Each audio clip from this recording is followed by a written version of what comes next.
В Якутии хотят открыть центр сдачи пушнины. Это гарантирует охотникам стабильный доход и сбыт продукции, отмечают в Минсельхозе региона. Сегодня приемом пушнины в основном занимается компания «Сахабулт». В этом охотничьем сезоне якутские охотники сдали более 5000 шкур соболя и около 10 000 шкур лисицы, белки, горностая и андатры. Сырье сортируют по цвету, густоте, блеску и пушности. За шкуру соболя «Сахабулт» предлагает от 3 до 10 000 рублей, за шкуру лисицы 2000 и андатра 220 рублей. Заготовкой соболя занимаются все физические лица, все юридические лица, разрешением, без разрешения. И поэтому мы хотим все воедино взять вот это дело и открыть единый заготовительный центр. Единый заготовительный центр, чтобы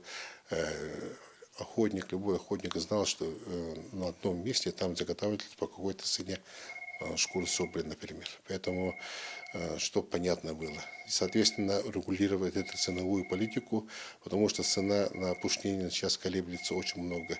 Потому что проводятся аукционы в Иркутске и Санкт-Петербурге, и там ценовая политика очень неблагоприятная для заготовителей, для охотников.